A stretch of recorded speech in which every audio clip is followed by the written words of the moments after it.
BBC News, Suspending Parliament was unlawful, court rules. Here's a summary of the article.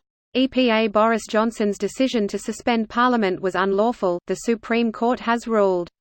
Mr Johnson suspended, or prorogued, Parliament for 5 weeks earlier this month, saying it was to allow a Queen's speech to outline his new policies. The court said it was wrong to stop Parliament carrying out its duties in the run-up to the Brexit deadline on 31 October. Delivering its conclusions, the Supreme Court's President, Lady Hale, said, "The effect on the fundamentals of our democracy was extreme."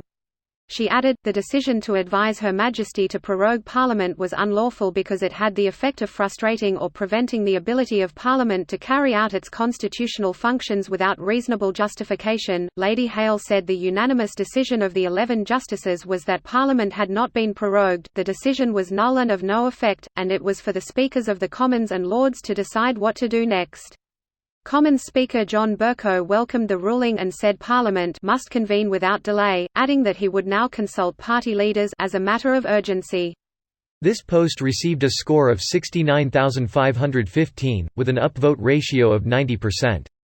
Here are the top comments in response to this article. For those wondering, Parliament won't be reopened because it was never suspended in the first place. The court ruled that it's as if the last couple of weeks never happened.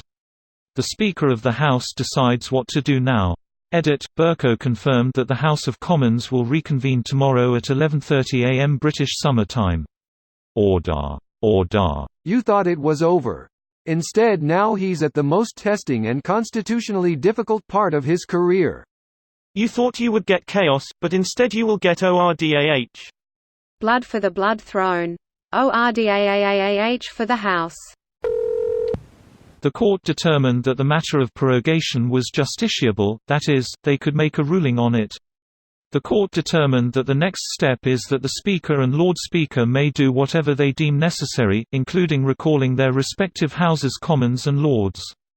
The court determined that no action was necessary, or even possible, from the Prime Minister in order to recall the Houses. They welcomed the news from spokespersons that he intended to follow the judgment of the court. This is by far the biggest constitutional decision a British court has ever made.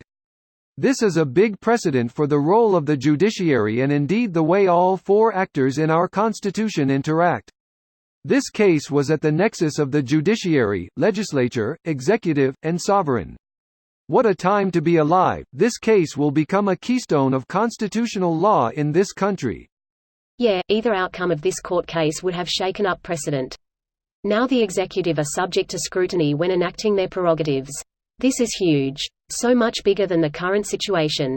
The Constitution now includes that the executive is answerable to the courts on abuse of prerogative powers. If there's a silver lining to this whole debacle, it's that we're now getting clear lines on matters that were previously unclear in law. Mainly because everyone used to play by the rules and not push things too far. That's one hell of a lining. What a time to be alive. It is astounding. My jaw dropped when I saw the result. They threw the book at Boris Johnson. If Boris only knew how to read. When his reader gives him the news, he'll smudge the line he was painting on his model bus, then throw it across the room, shattering it, revealing it to be a Lego bus set with Play-Doh over it. A unanimous ruling, which was highly unexpected. Enemies of the people. Over on Facebook, Leave.eu's content team are already pumping out attack posts on the judges of the Supreme Court, including one which calls them enemies of the people, collecting names, emails and money. Closing square bracket opening parenthesis. This video was automatically created by Reddit to speech. The article and comments in this video were selected from Reddit according to their upvotes, and any paraphrasing was performed by smmry.com, without any human intervention.